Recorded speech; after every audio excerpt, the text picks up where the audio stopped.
Hello, I'm Anawiltos, and welcome to my review of Gillette's We Believe the Best Men Can Be Gillette short film.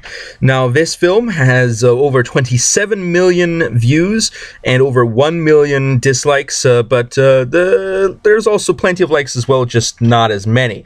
And of course, this has recently become very controversial due to some of the messaging in the film, but today I will offer my analysis of this, and we'll see how it goes. Now, this is the second take. I'm actually doing the first take was about an hour long, so let's see if I can maybe streamline it down a bit.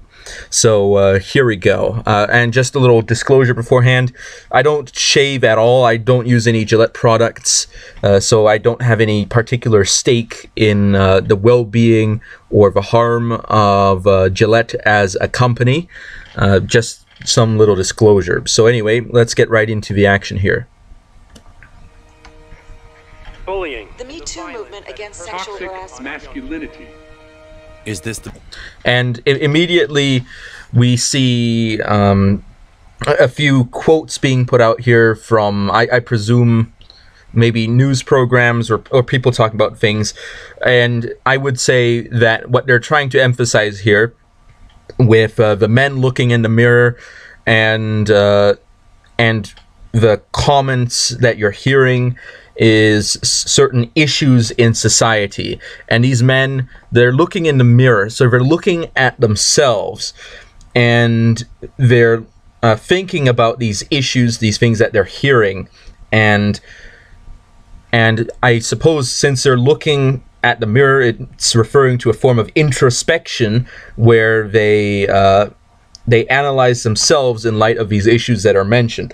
So, of course, you had bullying, which, of course, bullying's a bad thing. Don't bully people. That's not a very nice thing to do. But another thing I heard is toxic masculinity.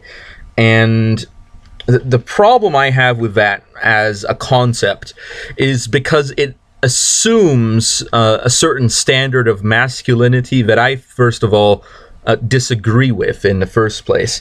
In the sense that there's different ways that different cultures view as the virtue, the virtus, the masculine virtue, as the Romans would say, the virtus, and that in some way is linked to virility as a word as well. But when you look at different cultures, you see different outcomes. Especially in the United States, there are some subcultures, especially now after the sexual revolution, where things like promiscuity and sexual openness is something that is encouraged and sometimes even applauded.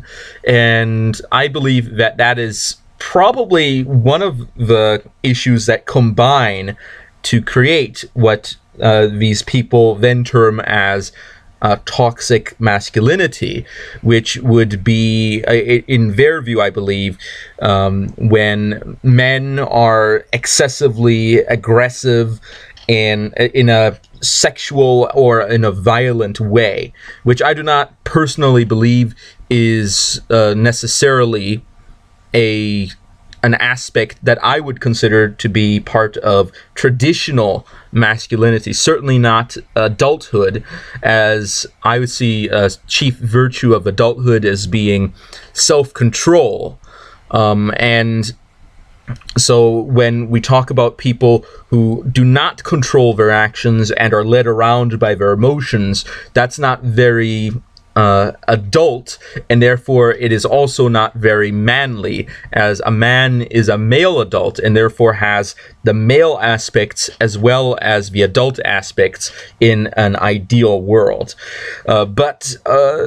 Again, so for these reasons, I reject the idea of toxic masculinity as being an accurate assessment of masculinity, especially from my specific cultural background, although I do see where they're coming from with these ideas. The best a man can get. And So what they're also presenting here is the previous Gillette commercials, the best a man can get, which is apparently a common motto that Gillette has had throughout many of its commercials. But then we see that juxtaposed against a reality where there's these kids chasing, these older kids chasing this younger kid, and I presume that they're referring to it as some sort of bullying that is going on here. Now, to be exactly honest, because these are all actors, it sort of undermines the authenticity of a bullying situation, in the sense that, especially if you get younger actors, it's a bit harder for them to sometimes act certain things, especially if they're not motion picture actors and or maybe only commercial actors. It might be difficult for them. They might not have the same standard of practice that would bring out all the emotions that you really would want to see, but at the same time, it's what I'm saying is it's difficult to get children to act in a way, especially if you're trying to convey violence and aggression, because children, by virtue of being less mature, are in some ways less adept at acting, usually speaking. And because of that, what you would normally see in real life, where you would look and you would be able to tell if someone is doing something serious or if they're playing around, you might be able to tell in real life. But in a commercial, it's actually a bit harder to tell. But maybe that's just going off track here. Is it? We can't hide from it. And now, of course, the commercial has this interesting transition where these kids are running, they're chasing this other kid, and now we're looking at someone's, I presume, the living room, and a mother is hugging her son who is being bullied. And he's not necessarily being bullied in a physical manner as the first child was, but he's being bullied in an information way where people are calling him names and they're insulting him over the phone. Now, I would say that there's a twofold responsibility here. On the one hand, it is the responsibility of the people that are sending the messages that they should stop, because that is an indecent way to treat another person. But at the same time, I also, if I were the mother in this situation, I would try to encourage the child here to grow into a more adult attitude that people can say things about you, and they may be wrong for saying them, and they may be some very mean things that they say, but that doesn't mean that you're going to have as strong an emotional response. Not in the sense that you're suppressing your emotions, but in the sense that you're controlling your emotions, that you see a situation and you think, how am I going to react to this? You decide, I'm not going to let this upset me. And that's a decision that, of course, for children is harder to make. So I understand that children are certainly going to have more trouble doing this, and there are even a lot of adults that struggle with this, especially today in a society where people's feelings are emphasized and put on a pedestal over, let's say, their reason, as I would say is sort of a reverse of the principle of self-control, where you can get your reason in order to control your emotion, because otherwise you become enslaved by the emotions and are guided around in an unwise manner. So I don't actually see anything wrong with this specific situation here, not in the sense that the messaging is wrong, because I think it is important to note that, sure, there are people who are being bullied, there are people that are having a tough time of it, especially in their childhood, and they do need to be supported and helped when they're going through a problem like that. But of course, I also see this as a sign of an imperfect world, and that's what's wrong here, in my opinion. It's that the world, in general, people are just mean, and that's a big problem.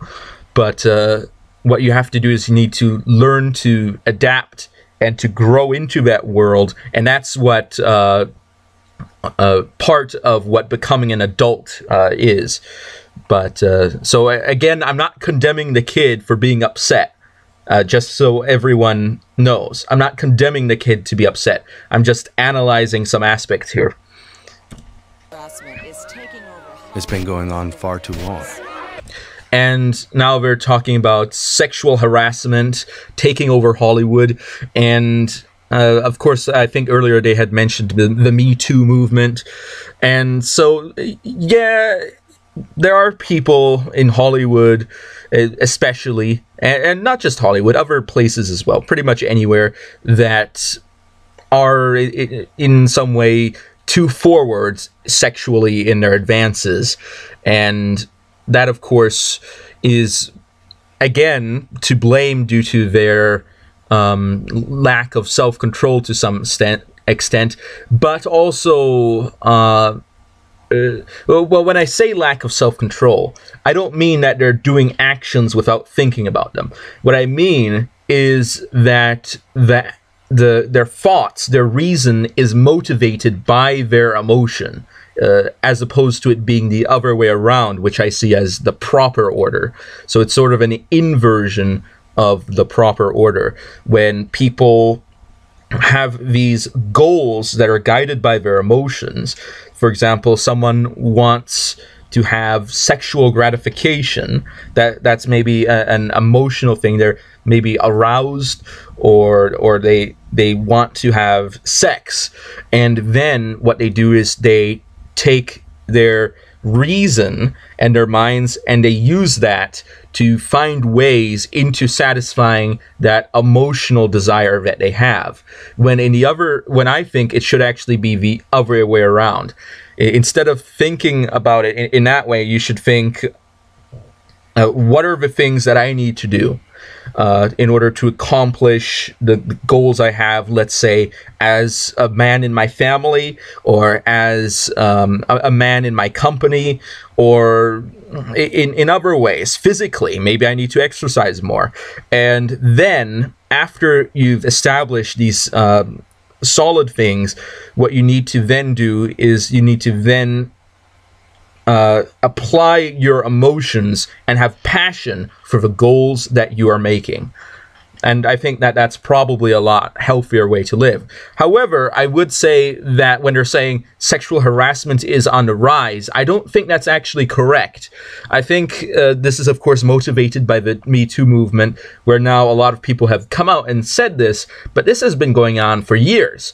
And if you take previous societies into account, centuries and millennia. So I don't see this as something that's new, or as something that's caused by somehow an increased focus on masculinity, which I actually would see is the opposite of the direction that society is actually going, where society is now saying that gender is a social construct and that traditional gender roles should be rejected, and that's becoming the more accepted position nowadays.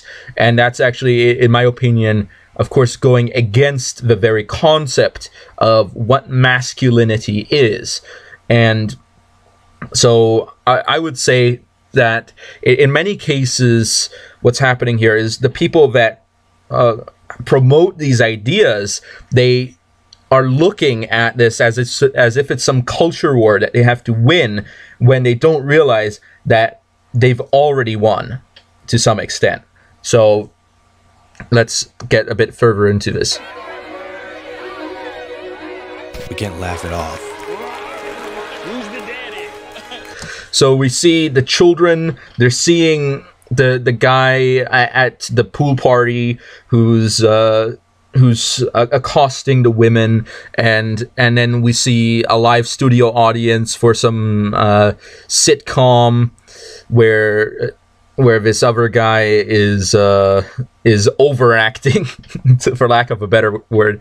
But let's be honest, sitcoms, you might as well overact. You know, you might as well enjoy your time on a sitcom. But and they're laughing because it's something that they find enjoyable. And I think that's very important to actually remember if you are actually campaigning against these ideas of this sexualization of society, is that when you see these people who enjoy this, they actually enjoy this. This is entertainment they enjoy. Just because you live in a society and you have your values doesn't mean that everybody else is going to share those values. And so what ends up happening is you either end up in a situation where you've got freedom, where people with different kinds of values can coexist, even if they don't necessarily enjoy each other's company in certain situations, or you have oppression, where only certain types of values are acknowledged and other values are discouraged. Now, of course, let me be very clear. Naturally speaking, there's always oppression. Why? Because we need to stop things like murder, rape, theft, assault, things like that. So there's always going to be oppression, and it's a good oppression. Oppression can also be good, because there are people that genuinely desire to murder, to rape, to steal, and to hit other people, and there needs to be a way to hold them accountable for their actions, and that's why the law exists, and that's the oppression against those kinds of people. But that being said, the question then becomes, how wide, how far, how deep are we going to go with the values that we're looking at? How deep are we going to analyze our values, and how deep are we then going to apply them to the law and to society? And what the individuals that are on these sides of the issues believe is that these values should be more applied to society, and that certain other values that are already applied to society should be disapplied. And we see that in a lot of movements, such as well, here's an example. The legalization of gay marriage is the disapplication of a previous value of that marriage should only be with men and women. However, at the same time, the value of pronouns and usage of proper pronouns is an application of a new value, because it forces people to behave in a certain way or face consequences. Now, of course, in many areas, this law doesn't exist yet, but you know, it may at some point.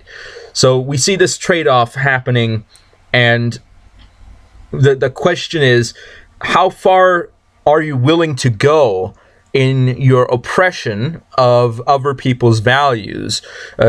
Is it really oppression if it's is it valid oppression if the reason you're oppressing someone is for something that they're not harming someone else? That's one line of division that some people put. Others put a religious line of division on that. But that's not what I'm here to discuss today. I'm just going on a little tangent here. What I actually think she's trying to say. Making the same old excuses. And we see that the man at the board meeting, he's being patronizing to a woman. And, you know, it doesn't just happen to women, it happens to men too. It happens to everyone. And if there are people that do that, what are you going to do? You're going to go in, you're going to, what are you going to do? Well, of course, as a fellow person, you can talk to him and say, maybe you shouldn't be so so flippant to someone, but there are people that may be misconstrued as behaving in this way due to other contexts that they may actually bring into a situation that would cause them to behave in a similar manner, but for a different reason. So I think it's very important to distinguish the actual reason that events are happening. But let's go here. Boys will be boys. Boys will be boys. Boys will be boys. But something finally changed. And now what we see here with the boys will be boys is this idea that the men in this society, they're present and they are complicit in the, I guess, the acceleration of violence by making excuses for it.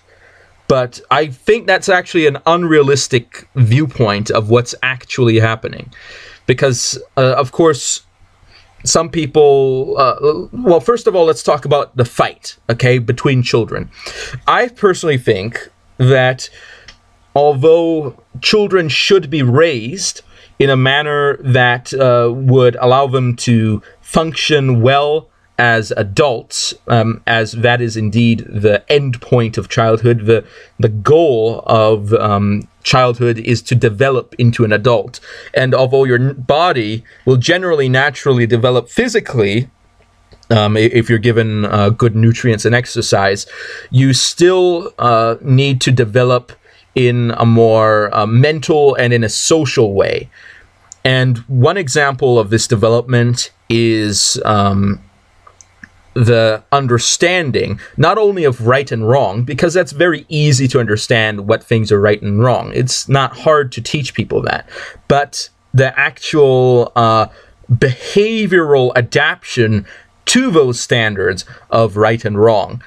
And what is one of these standards of right and wrong? Well, the idea that assault is bad, that you shouldn't attack people, and raising your children in a manner that leads them to a situation when they're grown up that they will not assault people is a good thing. However, okay, here comes the flip side of it.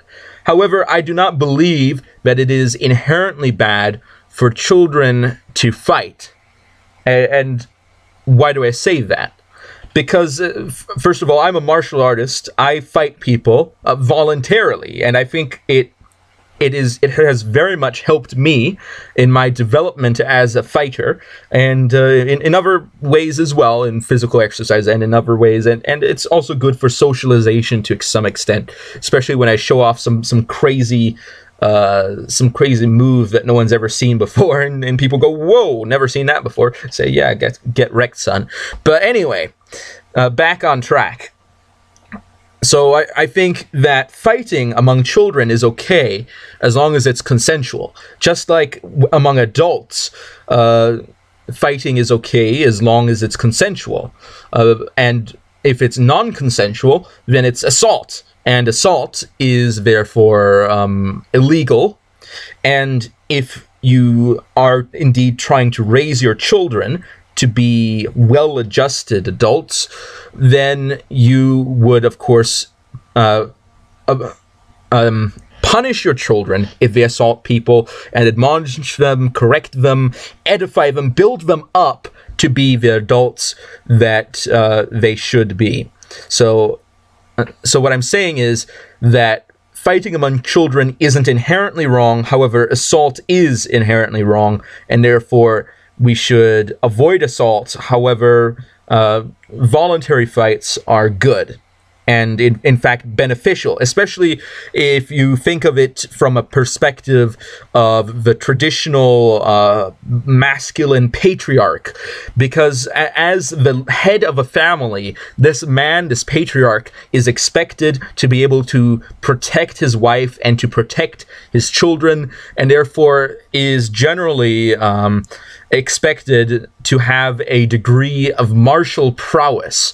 And so learning to fight in one way or another is actually a very good thing for that, because there are dangers out in the world. Though it's not world where people won't attack you, because even if you yourself are raised and learn and apply it in your life that you will not assault people, there are other people who aren't raised that way. So now that brings me to the fathers, because what I think is unrealistic about the depiction here is that there's all these fathers and they're all making excuses. But if you actually probably looked at the statistics here, what you would actually see is that the crime rate among the children that don't have fathers is higher among the children that do have fathers present in their lives.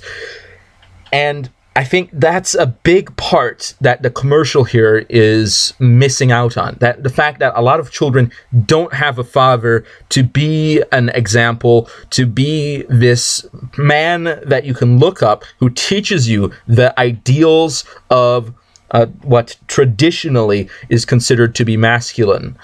And without a father, a lot of these children, they're dependent on their single mother, because the father probably left, or maybe he even died at some point. And what happens is that the mother needs to work to support the family, but she also is responsible for raising her children. And then you end up in a situation where she doesn't actually have that much time to spend with her children. And who are her children then raised by? It's raised by the other people they spend time with. You see these other kids at school, and it's not necessarily bad that it's not necessarily going to reach a bad outcome, is what I'm trying to say here, because there are mothers who are capable of raising their sons to be well-adjusted, just like there are sons who can raise themselves to be well-adjusted and to be a good member of society. And there are individuals who have families and have good families who themselves take a road of evil. But what I'm saying here is that the trend, however, is that there's a lot of people out there who don't have fathers. And having a father, having that father figure who teaches you the good values and spends time with you and raises you as a father, that helps so much. And it's very sad that a lot of people don't have that. So when they're putting this assumption here that it's because of neglect that these children are growing up to be violent people, I would say it's not necessarily causative, because I believe that they're responsible for their own actions as they grow up as individuals. However, there's a correlation, not necessarily with permissiveness of a parent, but in many cases with the absence of a parent. And therefore, I think the commercial really missed the bus here. But here we go. The lady from The Young Turks, which is very interesting that that'd be the first one they'd show. Allegations regarding sexual assault and sexual harassment. And there will be no going back. Because we believe in the best in men. Men need to hold. And you see that now all these people in the media called attention to these problems in society. And I would say that some people, especially the Young Turks, probably, I think the best way to put it here is that people see problems, and it's not hard to see problems. However, the real question is, which part of the problem is the important part, and what is the cause of the problem? And in many cases, what I see is in the cleft that we have in our society today, the big split that is happening, is that they have a different viewpoint on what the causes of these problems are. Because people see the violence, people see the sexual harassment and the assault and all that, and they have different explanations for it.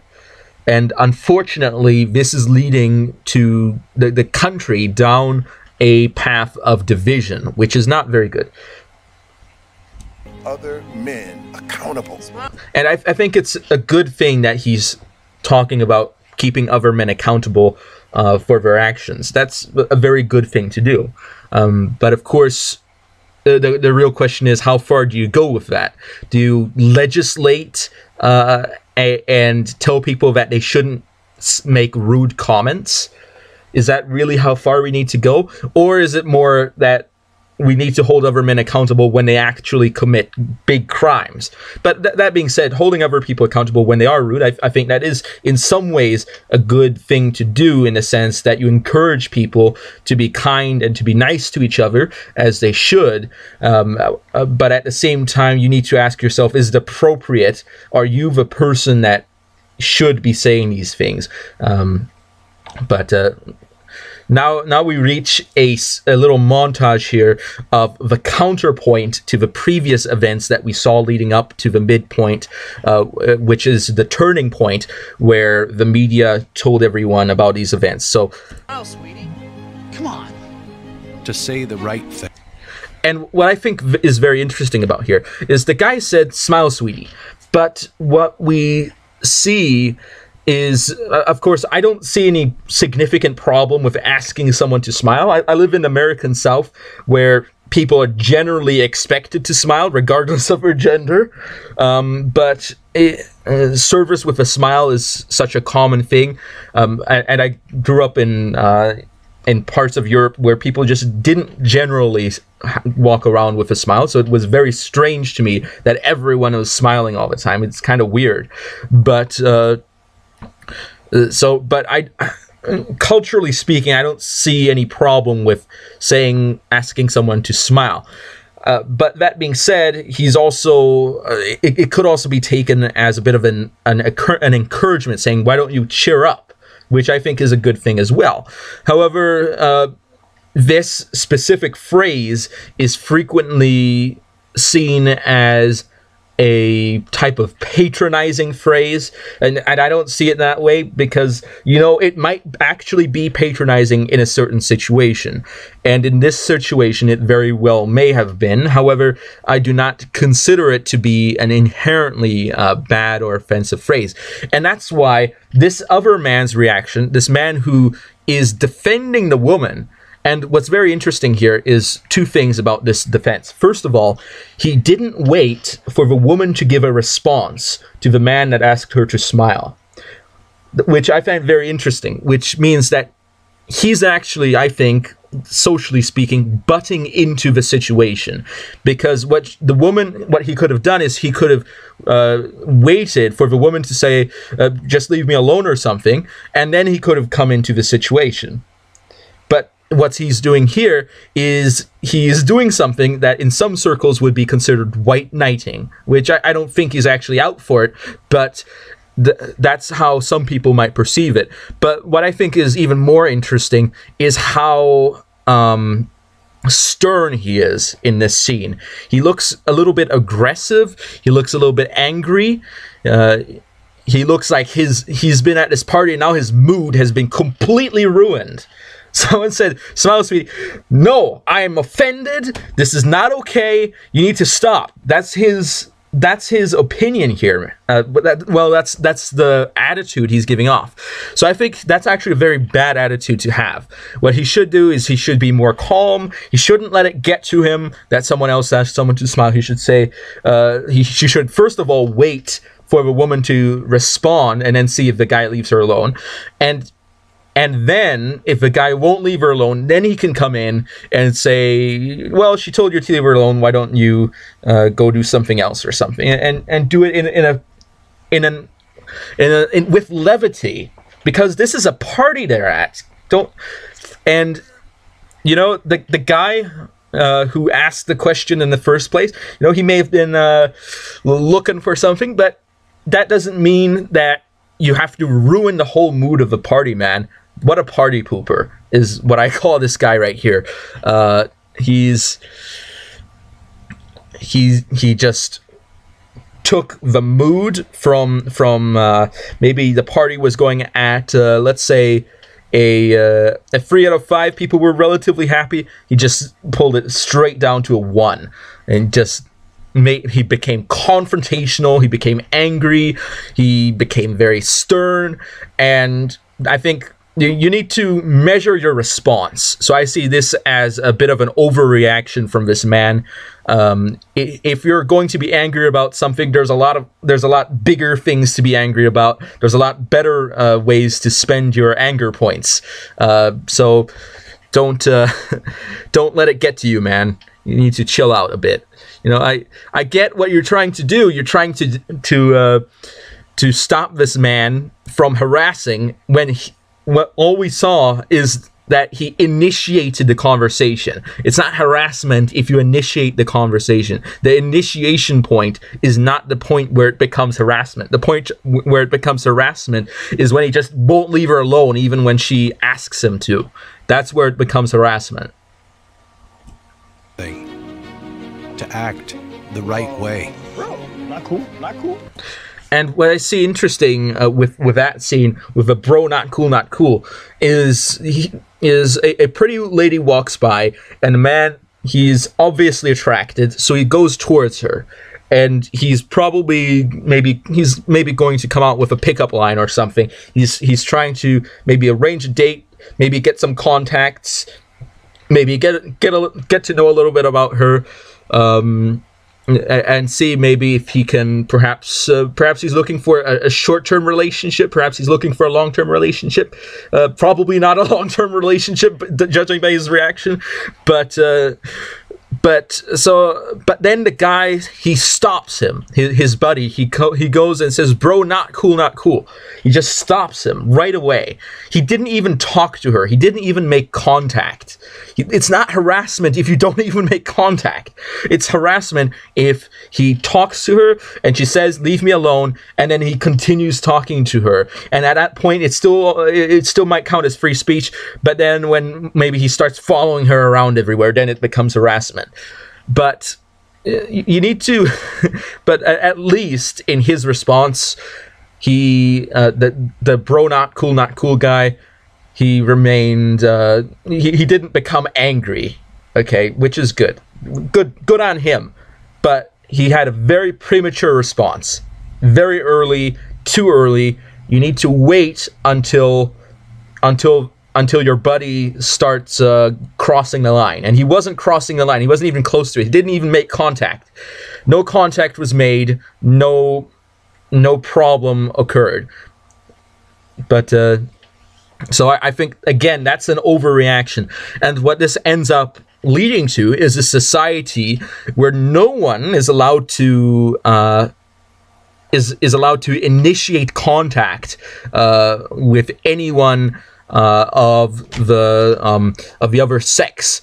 If you're attracted, you're not allowed to talk to them if you're trying to ask them out. That's not an okay topic of conversation. That's not okay. Bro, not cool. You're not allowed to talk to this woman because you're attracted to her. Come on, man. Is that the society you want to live in? Is that what you're building? Is that your standard? That's strict. Do you know how strict that is? That is a top level strictness. Top level. You need to chill out, man. Chill out. Ease up. Understand that maybe you don't approve of your buddy's behavior fully, but is he really doing something wrong by just trying to talk to a woman? I don't think he is. So let's see. So now we're resuming. They're coming full circle, or well, they're on their way to coming full circle. They're continuing the trend of the kid being chased. He's running. He's been doing pretty good running. If he's, I don't know how far he's been running, but he's been being chased quite well, especially considering that some of the kids chasing him are quite visibly older than he is. Some already are. And the man, he's walking with his son, and he turns around and he hears something. There's something wrong. He's an upright man. He's righteous. His unrighteousness radars have gone up. He's hearing something untoward, and he wants to stop it.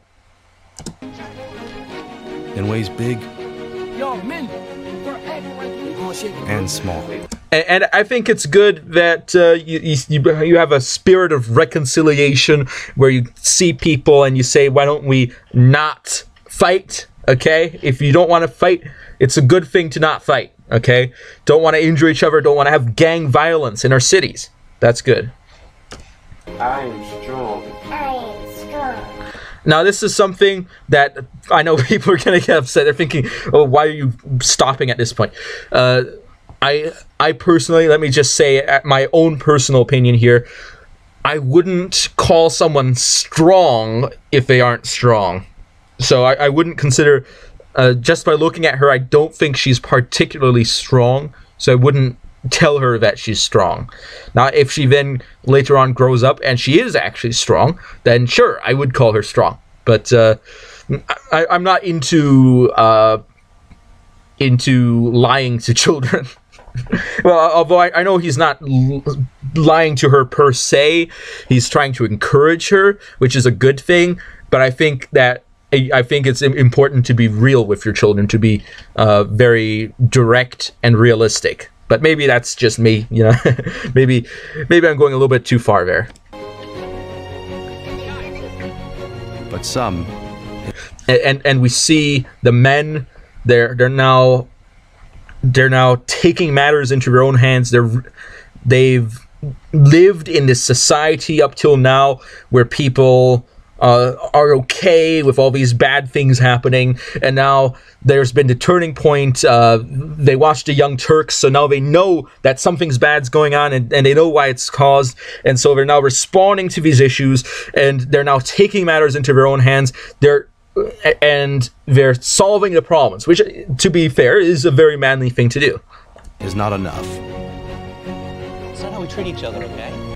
And again, just to comment again, because they're actors, it's kind of hard to tell whether it's supposed to be play fighting or an actual instance of a kid beating down on another kid. But I think that the commercial probably is trying to tell you that this is a serious fight. And so in that instance, I think it's a good thing that he broke up the serious fight, because otherwise you're acclimating your children to an idea that even though it's wrong, there's no major consequences for assaulting people, which I don't think is a good way to raise your children. You need to have a bit of a Pavlovian idea about this, a reward punishment system that raises your children to a behavior that you would expect from adults. Now, that being said, to be fair, I know that children are, of course, in a process of development, so they're not naturally going to be fully acclimated to the way the adult world works and how adults behave. So they're obviously not going to be fully well behaved in the sense that you would expect from an adult. But knowing that and making concessions to that, I still think it's a good idea to raise your children to be adults, because childhood isn't a period where you're waiting until you're physically old enough to operate as an adult. It is a period where you're not only growing physically, but where you should be growing mentally and socially and in wisdom, so that when you become an adult physically, you will be ready to at least take your first steps into this world and to at least avoid doing criminal actions and becoming a part of a street gang or something. But let's continue. Okay. Because the boys watching today will be the men of tomorrow. And I think that's a generally good message, but I'll wait till the commercial is over.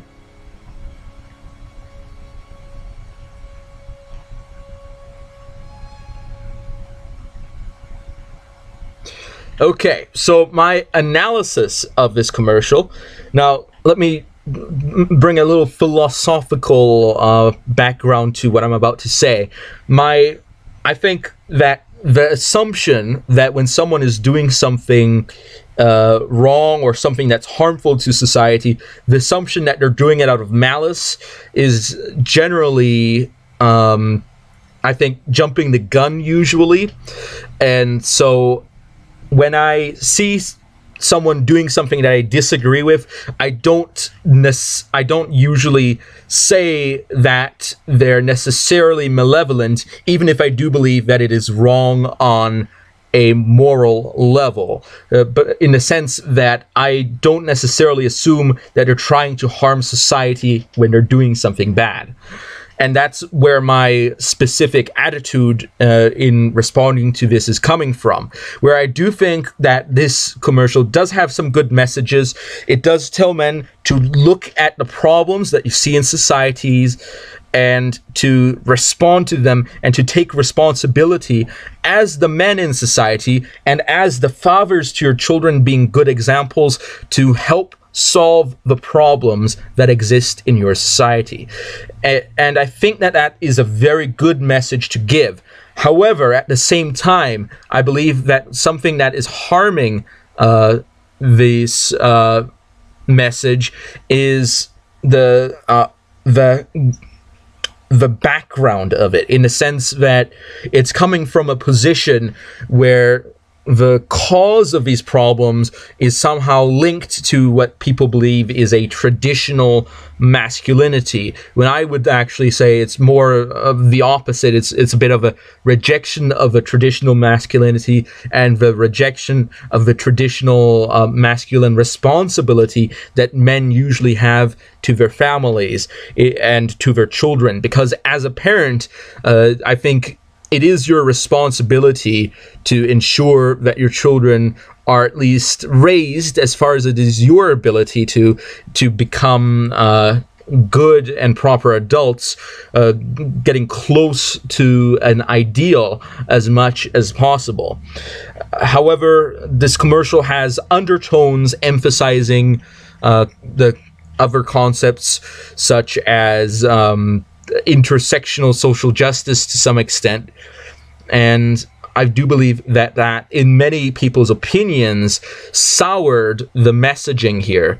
However, I will say that keeping that in mind, I do believe that generally speaking it was a positive message. However, at the same time it was tainted by certain social justice concepts, and I might even say misapprehensions about society that are very common in the social justice movement.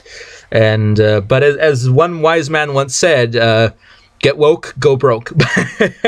But anyway, I hope that was an insightful commentary. I hope that you maybe got a bit of a balanced viewpoint out of what I said. And of course, if you maybe were more angry about what they said, because I wasn't particularly angry myself, I wasn't angry at all in any sense of it. It's just somebody made a little video, and people started making videos about this, and I think the outrage train against this commercial has actually been kind of strong. While I do believe that people do have valid reasons to disagree with this commercial's messaging, and I do agree with a lot of the reasons that people disagree with this commercial's messaging, I do believe that in some instances, certain individuals have, I think, gone a bit too far with the outrage train. But nowadays, that's the way society is heading. Where and that's why I mentioned my philosophy when looking at things like this earlier.